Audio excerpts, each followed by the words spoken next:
Salut tout le monde. Ben écoutez, on est vraiment fiers. Ça fait 1 an qu'on travaille sur le projet. On parle d'un projet de podcast sur le ski, podcast passionné de ski. Je vais être accompagné toute la saison de Patrick Lauzon, qui est le propriétaire, qui est le concepteur de Ski Presse, de Passionnés de ski. On va être avec vous pour vous parler de tout ce qui se passe dans l'industrie, ce qui se passe au niveau de la compétition, ce qui se passe au niveau des centres de ski. On va vous donner plein d'informations. On va rencontrer plein de gens. D'ailleurs, aujourd'hui, on va avoir 2 invités. On aura Josée Cusson, qui est directrice communication marketing de l'Association des stations de ski du Québec. On a également Paul Dubrul, qui est un accompagnateur, qui est l'ancien directeur des ventes chez Voyage Gendron, donc un bonhomme d'expérience, d'ailleurs un chum depuis longtemps. On va vous parler de voyage, on va vous parler de ce qui se passe dans l'industrie du ski. Mais avant tout ça, Pat, je veux savoir comment t'es venu l'idée de partir un podcast comme celui-là? Euh, Bonjour Mario, puis bonne saison de ski. C'est bien parti. Mario, mon background vient des médias, donc j'ai tout le temps été dans les médias. Puis durant la COVID, Ski Presse avait de la difficulté, le print, le magazine print avait de la difficulté, donc je l'ai repris. Puis je l'ai repris par passion, pas comme une entreprise, mais plus par passion des médias, mais aussi du sport étant le ski. Et puis, avec les changements des médias, je réalise que la nouvelle du ski est manquante. Il y a beaucoup de monde qui veulent la nouvelle du ski. On en fait sur notre page et sur notre site web avec tous les collaborateurs qu'on a avec Ski Media et Ski Presse. Mais je trouve il manque un rendez-vous sur la nouvelle du ski. Donc, c'est un peu avec ça qu'on a discuté l'année dernière. Et puis, on a discuté de comment on pouvait le faire. De là est venue l'idée de faire un podcast passionné de ski pour vraiment donner de l'information aux passionnés de ski sur qu'est-ce qui se passe au Québec, mais aussi un peu plus large que le Québec également. Donc, à toutes les semaines, on va être ensemble, on va rencontrer des gens, on va parler de l'industrie du ski. Et on va commencer tout de suite avec Josée Cusson. Josée, on se connaît, nous, depuis longtemps. On collabore ensemble depuis longtemps. Josée, tu es directrice communication marketing pour la SSQ. Et Josée, on a un début d'hiver absolument incroyable. Ça fait au moins une décennie qu'on n'a pas eu un début d'hiver comme celui-là. C'est quoi les répercussions sur l'industrie, Josée? Et avant de répondre à ta question, bien heureuse de débuter ce nouveau podcast avec vous. Donc, j'espère que les skieurs et les planchistes là, vont être au rendez-vous pour assister à toutes ces belles discussions-là. Ben, c'est sûr que on dit toujours que la neige, pour nous, c'est le meilleur marketing qu'on peut investir. On n'a pas besoin de dépenser de sous pour ça, puis la température fait l'effet qu'on désirait. Mais en même temps, ceci étant dit, c'est sûr que pour nous, dans le fond, la météo, c'est vraiment un facteur déterminant pour le début de saison. Donc, c'est sûr que la neige, c'est au rendez-vous, les gens sont excités, on sent l'effervescence, mais ce qui est le plus important encore, c'est le froid. Donc, puis en ce moment, ben, comme tu le dis, les deux sont là. On a la neige et on a le froid. Donc, en ce moment, c'est vraiment production de neige au maximum. Donc, tous les équipiers qui travaillent vraiment avec beaucoup d'ardeur en ce moment pour vraiment fabriquer le plus de neige possible pour que le couvert neigeux soit au maximum pour la période des fêtes qui s'en vient. Moi, j'ai parlé à plusieurs intervenants au cours des derniers jours et je pense qu'on est vraiment en avance sur les années passées, côté chute de neige, évidemment, mais aussi, surtout, côté fabrication, avec les 2 semaines de froid qu'on a eues, qui se poursuivent d'ailleurs. Oui, tout à fait. On a même quelques stations qui ont devancé leur ouverture en conséquence qu'ils ont été capables de fabriquer la neige nécessaire. En fin de semaine prochaine, là, c'est près de 45 stations qui vont être déjà en ouverture Je veux pas te sur relancer, les. José, c'est 48. Ah ben ça se peut qu'il y en ait qui se sont ajoutés, là. On tient ça quasiment au quotidien ces temps-ci. Mais tant mieux, 48 là, à 2 semaines de Noël, c'est quand même rare. Ouais, c'est vraiment rare. Écoute, c'est deux tiers, c'est un peu plus de deux tiers des stations de ski du Québec. C'est exceptionnel. Moi, ça fait longtemps que je suis dans l'industrie. J'ai jamais vu ça. Et surtout que les stations ouvrent en ce moment avec pas mal plus de domaines skiables que ce à quoi on est habitué en début de saison. Souvent, les gens ont une piste et demie. Mais là, je regardais aujourd'hui, Tremblant est à 32 pistes sur 100 quelque chose. On est à 30% du domaine skiable. Bromont est ouvert la semaine passée. Ils ont une douzaine de pistes et j'ai eu la chance d'y aller cette semaine. Écoute, c'est vraiment beau. J'ai skié à Tremblant le week-end dernier. C'était magnifique. Puis d'ailleurs, il y a plusieurs personnes qui en ont profité là, avec la Coupe du Monde. Mais les conditions sont exceptionnelles pour un début de saison. Absolument. Et José, j'ai vu il y a la semaine dernière un article qui parlait que ça coûtait cher dans les stations de ski. Et Christian Dufour des Sommets c'est un peu insurgé contre ça. Puis je pense qu'il avait raison. Il y a plusieurs façons d'économiser dans les centres de ski. Et parle-nous un petit peu. Oui, ben premièrement, je pense qu'il faut savoir que le tarif moyen au Québec est à peu près de 56 pour aller skier. Donc, on est comparativement là, à un tarif américain en dollars canadiens qui est autour de 250. Donc, l'accessibilité au ski au Québec, je pense qu'elle est là.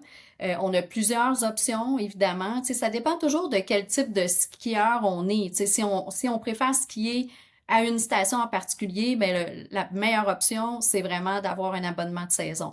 Maintenant, les stations offrent plusieurs options d'abonnement de saison. Ça peut être de soir, de jour, de semaine, en tout temps. Donc, il y a plusieurs options qui sont offertes et même il y a des abonnements qui tournent autour de 300 pour toute la saison Ah, dans quelques stations. Donc, c'est accessible. Je pense qu'il faut magasiner, il faut regarder les promotions.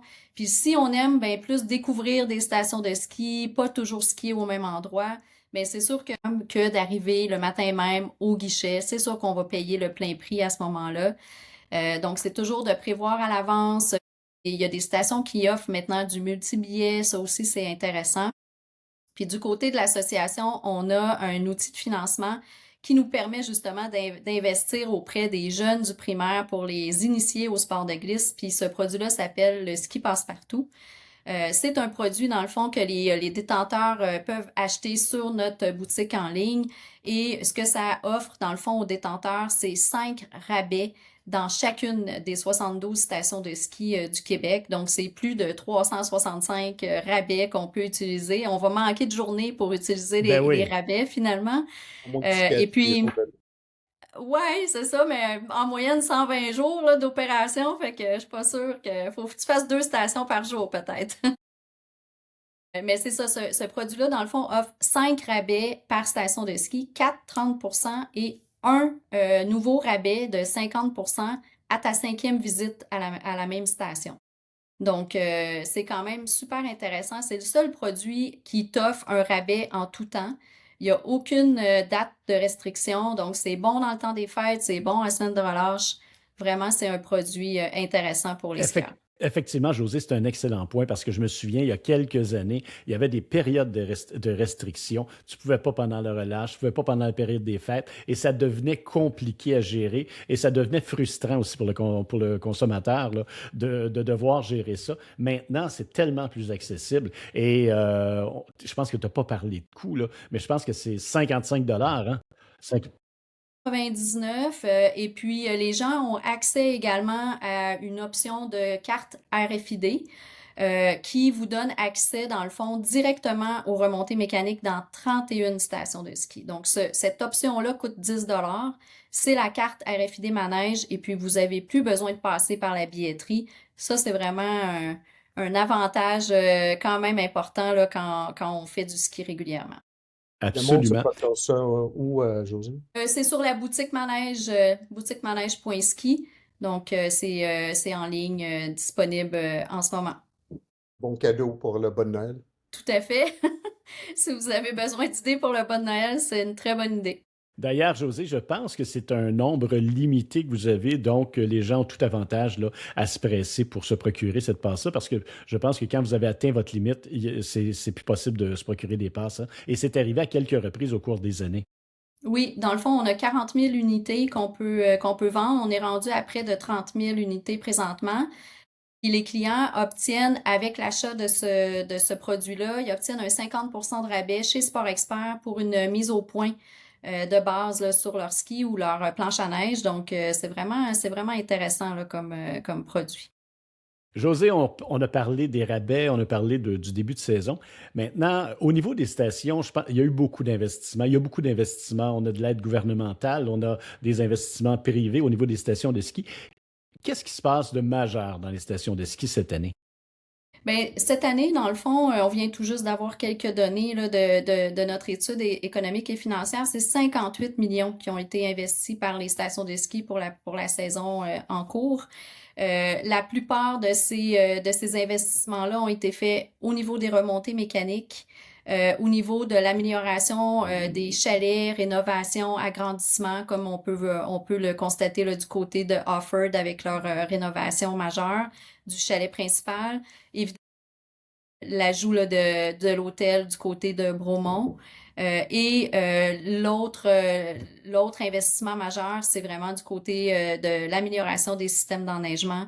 Donc, tout ce qui est nouvelles technologies avec les ventilateurs, les perches où on est capable de produire de la neige avec des températures plus marginales. Donc, on peut produire à du -4 versus auparavant qu'il fallait avoir là, du -10 pour pouvoir vraiment fabriquer sur une longue période. Et aussi tous les systèmes automatisés maintenant de fabrication de neige. Donc, on est capable d'aller chercher les petites périodes où on a vraiment la température idéale pour maximiser, dans le fond, la fabrication de neige.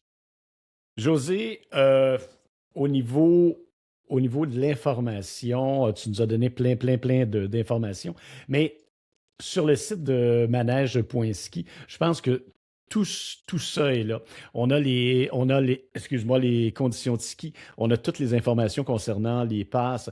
D'ailleurs, il faudrait qu'on reparle dans quelques minutes du nouveau programme qui est ma première fois. J'ai trouvé ça Mhm, vraiment génial. C'est super intéressant. C'est ce qu'on appelait dans le passé l'iniski, je pense. Et c'est mhm. un tarif qui est imbattable. Je pense que les gens ont plus aucune raison, s'ils veulent débuter en ski, de ne pas le faire. Je dis en ski, mais c'est aussi en planche.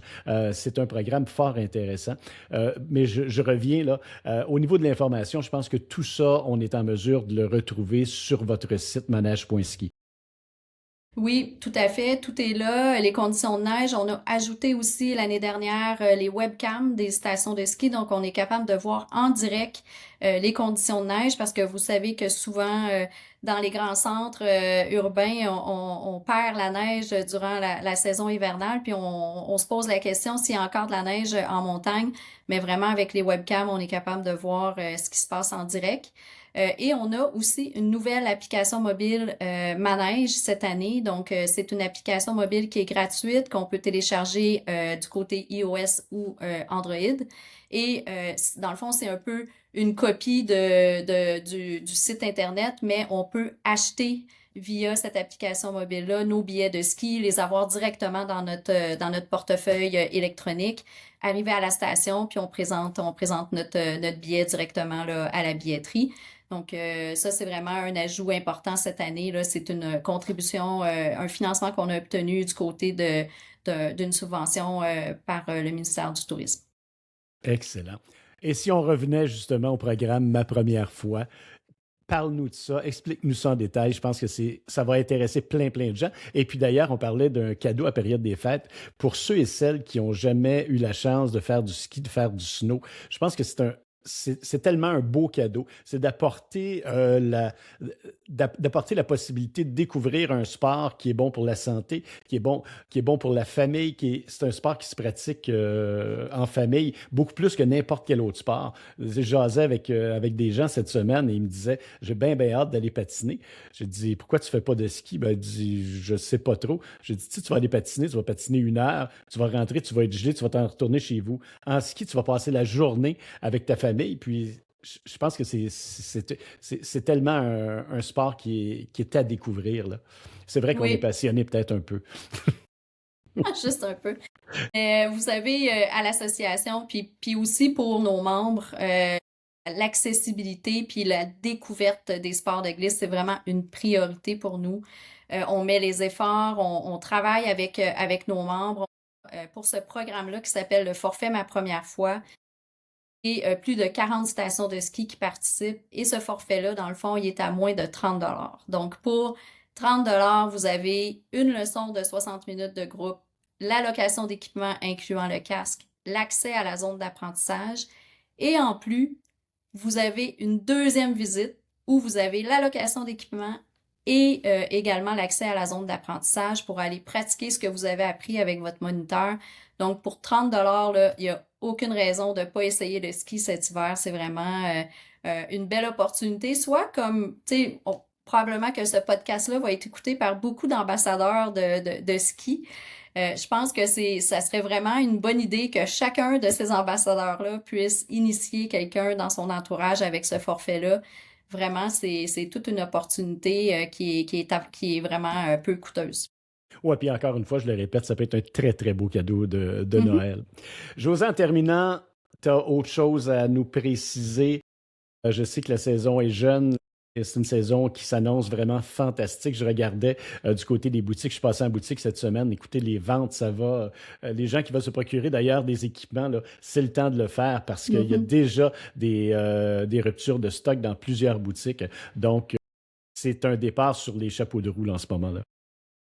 Oui, ben moi je peux juste souhaiter vraiment une belle saison à nos membres évidemment, mais aussi aux skieurs et planchistes de profiter de nos montagnes québécoises. C'est vraiment le meilleur moyen pour accepter nos hivers québécois et aussi de profiter du plaisir de partager ces moments-là. C'est vraiment, comme tu le disais, tu sais, on n'est pas assis sur un banc en train de regarder nos enfants jouer, on joue avec eux. Donc, vraiment, je souhaite une très belle saison à tous.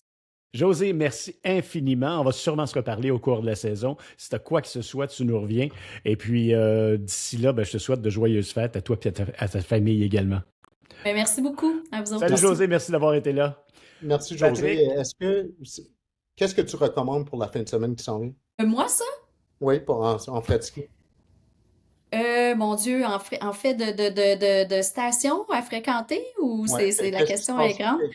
Qu'est-ce qui se passe en fin de semaine dans le ski? Euh, Mon Dieu, là, tu me prends de court, ben, là. moi, je peux Non, t'amener quelque chose.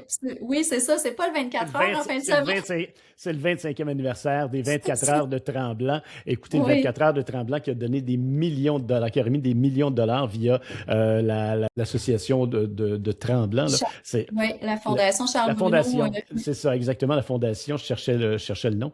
Euh, Ça vaut vraiment la peine. Et je regardais la programmation ce matin. Il y a une multitude de spectacles, de très, très bons artistes. Il faut aller encourager d'ailleurs les équipes qui compétitionnent lors des 24 heures. Il y a des trucs nouveaux pour les enfants. Ça vaut vraiment la peine. Donc, si vous avez rien à faire ce week-end, si vous êtes du côté des Laurentides, c'est une activité à ne pas manquer. Puis, l'accès est tout à fait gratuit. Oui, même si on n'est pas skieur, vraiment l'ambiance est à expérimenter. Absolument. Merci José, puis au plaisir de te revoir sur d'autres émissions. Ça me fait plaisir. Bon début de saison. Merci. Patrick, comme tu vois, ça bouge dans l'industrie, ça bouge dans les centres de ski. On va également, ça va bouger au cours de l'hiver. Il y a beaucoup, beaucoup de gens qui vont voyager cet hiver. Je regardais au niveau des voyagistes, je pense que les réservations vont bon train. Et on a avec nous Paul Dubreuil. Je vais te laisser accompagner de Paul. Je pense que tu vas nous parler d'un voyage que tu vas accompagner, mais que Paul a déjà accompagné. Donc, je vous laisse là-dessus. Oui, mais je vais vous présenter Paul Dubrul, qui a été vraiment la personne en charge du domaine du ski ou de la catégorie du ski chez Gendron Ski. Paul connaît probablement toutes les montagnes partout dans le monde, donc il a une grande expertise, puis il pourra en parler un peu plus de ce côté-là. Mais Paul a initié une nouvelle destination l'année dernière, qui est à Andorre, Grande-Villaran. Et puis, il l'a fait l'année dernière et il y retourne cette année. On y va pas en même temps. Il y retourne au mois de février et moi, je vais au mois de mars. Et puis, je lui ai demandé de venir parler puis vous exposer à la destination. Paul, je te laisse te présenter et puis après, on rentrera dans la destination. que mon micro est ouvert? Ouais. Bon, premièrement, merci à vous deux de l'invitation. Puis, je vous souhaite beaucoup de succès avec ce nouveau podcast. Oui, c'est ça. Mon nom est Paul Dubrul. J'ai été 35 ans directeur du département ski chez Voyage Gendron. J'ai monté la plupart des destinations. Puis, bon, c'est ça. Pour la planète ski, que ce soit le Japon, le Chili, l'Europe. Et aujourd'hui, je pense, Patrick, tu veux parler d'Andorre, oui? Ouais, mais c'est ça, je voulais qu'on parle d'Andorre parce que peu de monde connaissent Andorre ou ont entendu parler d'Andorre. Andorre, moi, c'est venu sur mon radar parce que je suis un skieur à Tremblant. Donc, forcément, j'ai une passe Icon. Et puis, c'est une des destinations européennes. Euh, puis l'année dernière, tu y es allé. Puis, ça s'est rajouté aux destinations de Gendron-Ski. Donc, Paul, pourquoi Andorre? Pourquoi quelqu'un irait faire du ski en Andorre? Puis, si tu es capable de peut-être mettre du contexte à ce voyage-là. C'est ça. Comme tu dis, Andorre, c'est pas tellement connu. Même la plupart, on ferait un sondage avec les skieurs, c'est où Andorre? La plupart ne savent pas que c'est où. Parce que, c'est une co-principauté. C'est pas une principauté comme Monaco parce qu'il n'y a pas de prince, mais c'est une co-principauté gérée par l'Espagne et la France. C'est un petit pays de 468 km². Dans ce petit pays-là, dans les Pyrénées, parce que aussi les Pyrénées, c'est pas une destination ski qui a été offerte disons, dans les 30 dernières années. Quelques personnes sont allées skier seulement, parce que les gens connaissent plutôt les Alpes du Nord, les stations internationales, Chamonix, Val d'Isère, etc. On s'en va dans les Pyrénées, on change de chaîne de montagne et on découvre un petit pays qui a 300 kilomètres de piste. Et c'est quand même gros. Dans ce petit pays-là, dans les 300 kilomètres de piste, il y a Grande Valera, que à lui seul, c'est 200 kilomètres de piste avec 6 secteurs. Et disons, l'attrait d'Andorre, c'est que moi, je dirais que c'est un voyage facile. C'est facile parce que c'est un vol direct sur Toulouse. Tu sais, moi, j'ai fait, quand on arrive à Genève, on sait que l'aéroport est comment est équipé, à Lyon aussi. Mais à Toulouse, l'hiver, c'est en basse saison. Pour ça, je dis que c'est un voyage facile. Je dis ça à mes clients. On arrive à Toulouse, il n'y a presque pas personne parce qu'on est en basse saison. On fait un petit transfert de 3 heures sur des belles routes de campagne, un petit peu d'autoroute, un peu, puis là, on grimpe vers les montagnes, vers les Pyrénées, et on arrive dans le secteur de Grande Villara, et avec des beaux petits villages, avec tout ce qu'il faut comme hébergement de qualité, restauration, si on parle de la station, ben c'est ça, comme je vous dis, c'est quand même 300 km de piste, c'est beaucoup. 3 secteurs, Grande Villara, Pal-Arinsal et Ordino-Arcalis. Ordino-Arcalis, en passant, c'est le paradis de hors-piste. Parce que si on parle d'Andorre, on ne parle pas d'une destination qu'on va faire de la poudreuse jusqu'aux genoux. Moi, j'ai eu un gros coup de cœur sur Andorre. Ça va faire ma 3e fois. Et les deux derniers voyages que j'ai faits, on a mangé à l'extérieur à tous les jours. C'est du soleil, des belles conditions. 66% du domaine peut être enneigé mécaniquement. Ça veut dire que c'est ça qui garantit une belle semaine de ski. Malgré qu'il neige quand même, qu'il neige beaucoup. Moi, j'ai vécu des tempêtes à chaque voyage que j'ai fait, là.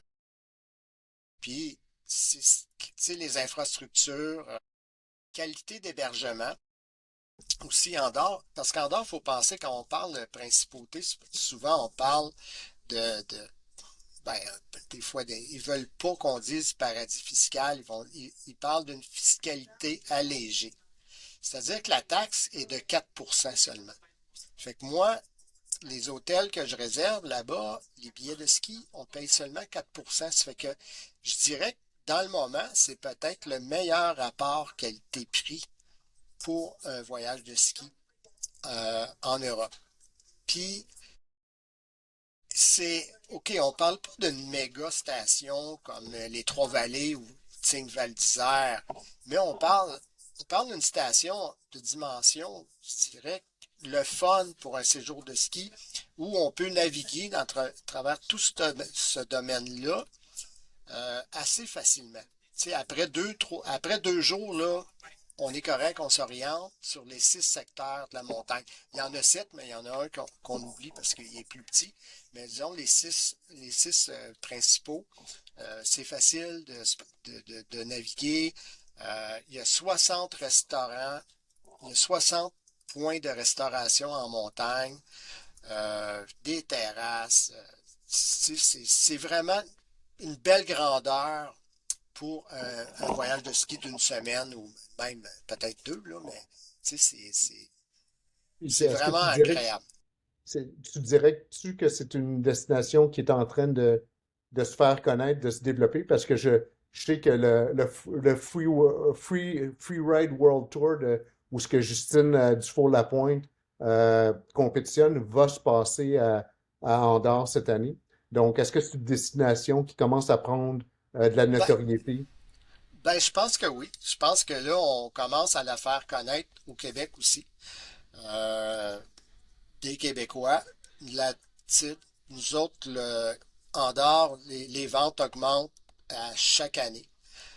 Parce que les gens sont curieux, ils connaissaient pas ça. Fait que, tu sais, là, mais la Coupe du Monde avait lieu à chaque année en Andorre, là, c'est dans le secteur de El Tartaire, là, puis, tu sais, en plus de ce petit pays-là, tu sais, vu que c'est petit, mais on peut faire d'autres choses que du ski aussi. C'est-à-dire que on peut aller en dehors de la Vieille, qui est la capitale, et juste à 25 minutes en transport en commun. Puis c'est une belle ville avec des casinos, des boutiques, des restaurants, des terrasses. Tu sais, même prendre une demi-journée de congé de ski, tu sais, c'est facile. On prend l'autocar qui passe juste en avant de l'hôtel, puis que ça nous débarque en Dore-la-Vieille.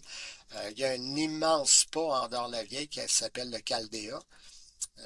Un des plus beaux spas que j'ai vu dans ma vie, là. Puis, tu sais, ça fait une destination complète. C'est-à-dire qu'on peut faire d'autres choses que du ski.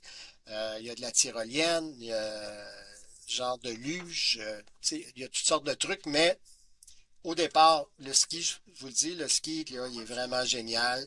Les pistes sont travaillées de façon impeccable.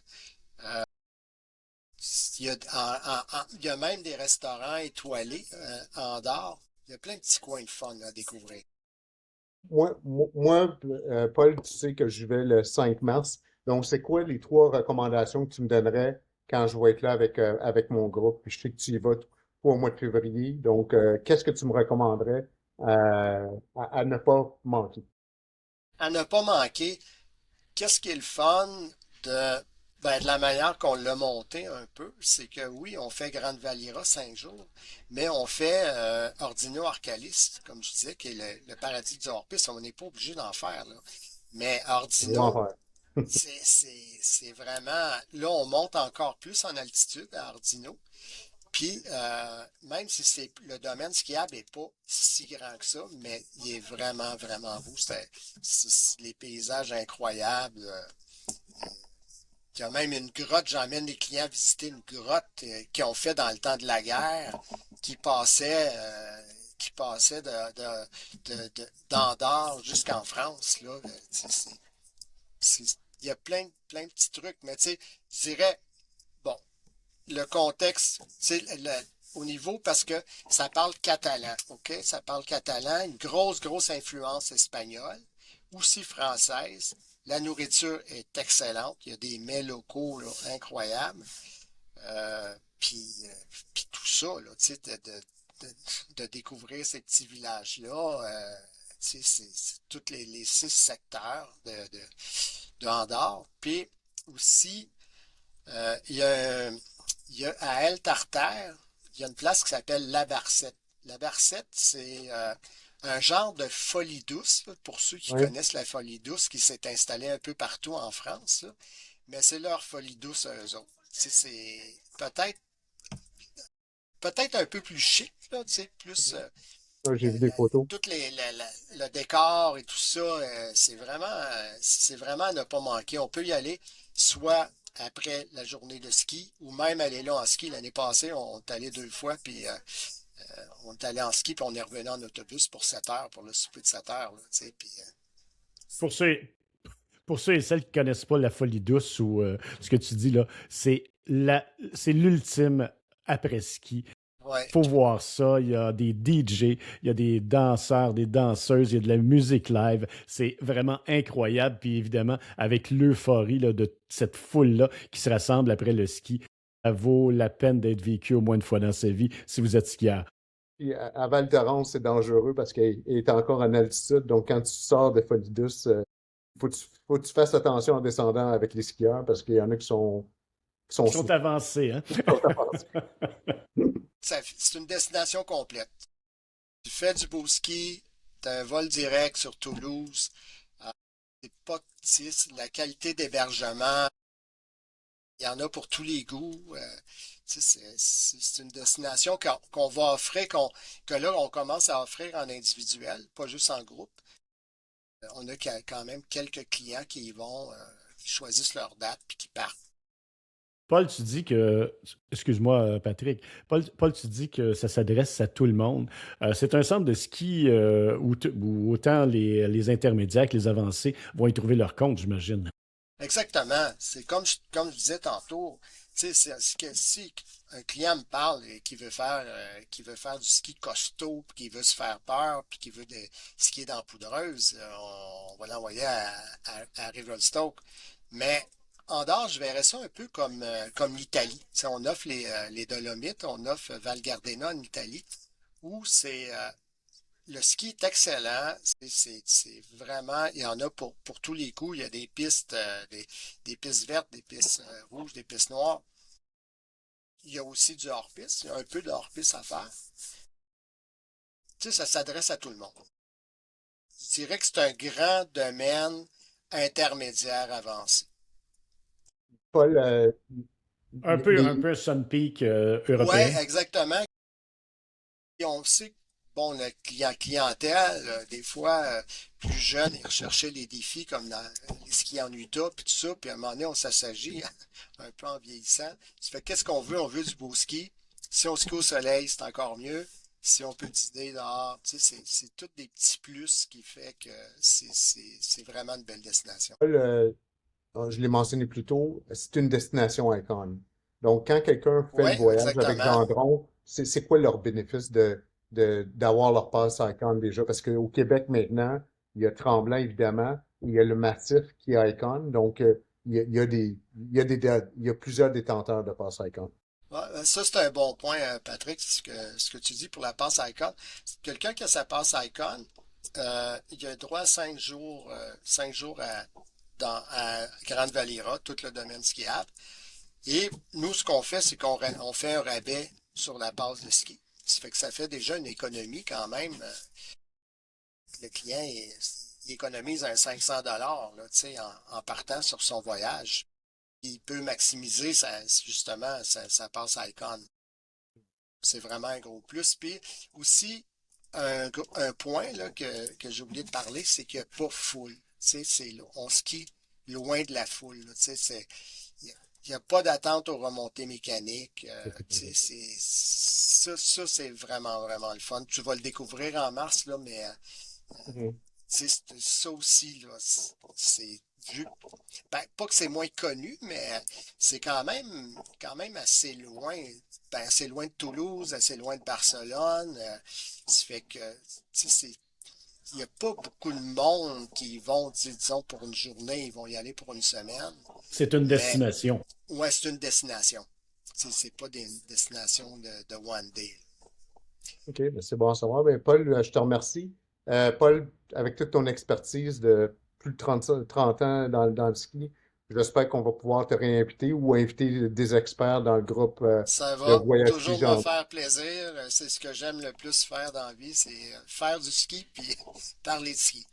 Ben, merci de ton temps, puis Merci, on se OK. Paul. reparle. OK. Merci les gars. Bye. Bye. Salut. Donc, Mario, en tout cas, je ne sais pas si tu as déjà été à Andorre, là, mais moi, j'ai bien hâte d'y aller. Donc, Ben jamais, j'ai pas eu la chance d'y aller. J'espère que je vais y aller un jour. J'ai eu la chance de faire pas mal de voyages de ski. Et ce que Paul expliquait, c'est certain que ce genre de domaine skiable-là s'adresse à la vaste majorité des gens. Parce qu'on le sait, c'est pas tous les skieurs qui sont de grands experts, puis surtout qui veulent aller en hors-piste. Il y a toujours une minorité de clients qui veulent aller hors-piste, mais la majorité des gens veulent profiter de leur journée, veulent s'amuser, et le hors-piste, c'est souvent très secondaire. Donc, c'est le genre de station où je pense ouais. qui s'adresse là, à monsieur et madame tout le monde. Puis l'Europe, moi je dis souvent à mes clients, parce que j'accompagne également des groupes, là, je dis souvent à mes clients, l'Europe, c'est faire un voyage, tandis que aller en Amérique, c'est faire un voyage de ski. C'est bien, bien différent. Parce qu'en Europe, t'as la bouffe qui est différente, tu as la culture qui est différente. Les domaines skiables ne ressemblent pas à ce qu'on a ici en Amérique. Donc, c'est une toute autre atmosphère. Et si vous êtes skieur, si vous êtes amateur de ski, l'Europe, c'est une destination qu'il faut au moins checker une fois dans votre vie.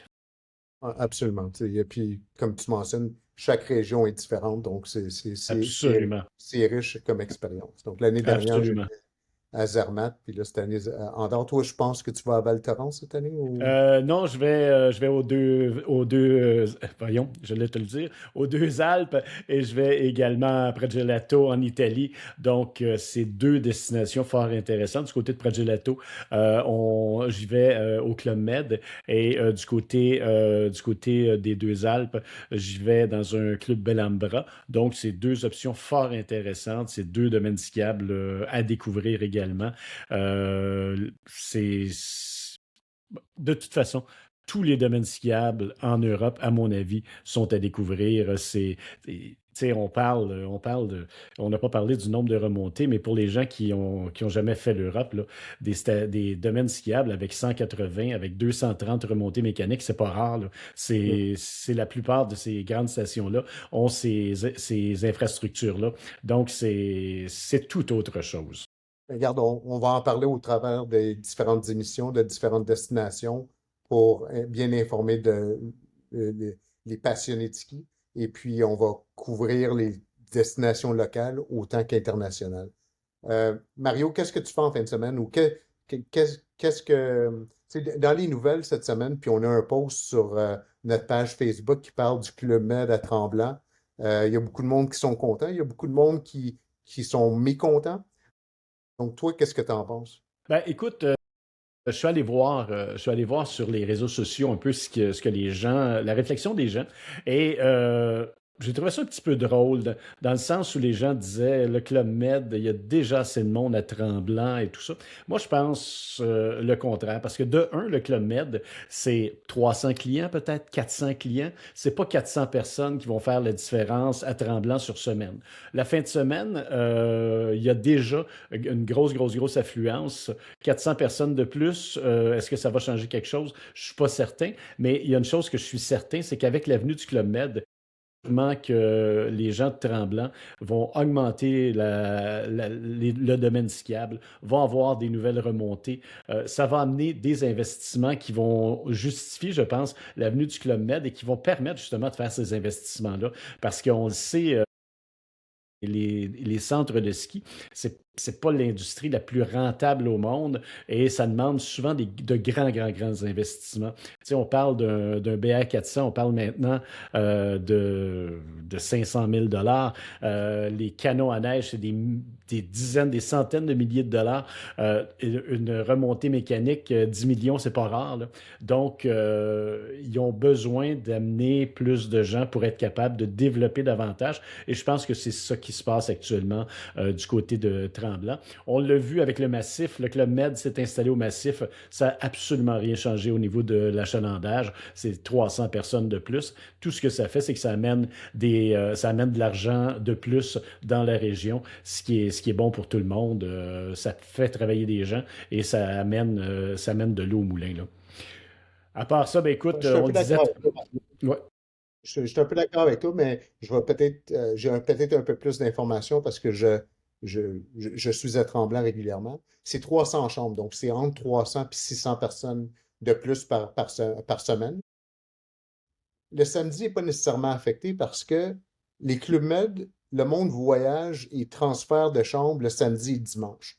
Donc, ça Mhm. veut dire que le samedi et dimanche, les personnes du club med ne sont pas nécessairement sur les pentes, sont en transfert au retour à la maison. Donc, la fin de semaine, ça n'impacte pas vraiment les skieurs de ce côté-là. Deuxièmement, euh, le monde dit qu'il va y avoir plus de trafic pour se rendre à la station, mais encore, le Club Med, le monde arrive en autobus et puis Ben oui. arrive hors les heures de pointe. Donc, le trafic ne sera pas impacté. Puis, donc, c'est peut-être la meilleure solution d'avoir un Club Med versus un hôtel parce que ça complémente un peu c'est un peu contre-trafic pour la montagne. Mais l'autre point, c'est que ça l'emmène une grosse clientèle internationale. Et tu sais, qu'est-ce que j'entends? C'est le Club Med Tremblant va attirer beaucoup de monde du Brésil. Puis Mhm. pour moi, c'est fantastique d'avoir une destination québécoise qui va être reconnue à l'international, qui va emmener du tourisme international. Oui, ça a des inconvénients, mais moi, je vois plus d'avantages que d'inconvénients. Mais peut-être qu'on devrait essayer de parler à Tremblant pour voir quel impact que ça va avoir sur les développements sur la montagne. Parce que je suis sûr qu'il y a des développements positifs qui vont vraiment aider la montagne à passer à un autre niveau. Puis on l'a vu aussi, à ça, on commence à avoir la Coupe du Monde à Tremblant, qui est fantastique, mais il faut vraiment avoir une destination internationale pour pouvoir attirer ces événements internationaux. Effectivement, écoute, j'ai eu la chance de participer à la Coupe du Monde le week-end dernier. J'ai fait partie de l'équipe de piste. On était 400 bénévoles. C'est un événement absolument incroyable. Tu aurais dû voir l'énergie qu'il y avait là, les bénévoles. C'est vraiment beau à voir et ça a été un succès, je pense, sur toute la ligne. Puis j'ai eu des discussions avec certaines personnes bien placées et on parlerait possiblement, puis ça je dis ça sous toute réserve, là, mais on parlerait possiblement d'un renouvellement entre 5 et 8 ans pour la Coupe du Monde à Mont-Tremblant. Donc c'est vraiment une bonne nouvelle. Et j'asais avec le directeur de la FIS très très rapidement et ils ont été très, très, très heureux de ce qui s'est fait à Tremblant. On le sait, l'an passé, la compétition a été annulée à cause de la température, puis à cause de certains problèmes techniques d'écoulement d'eau au bas de la piste. Mais tout ça a été réglé. Tremblant a fait son travail.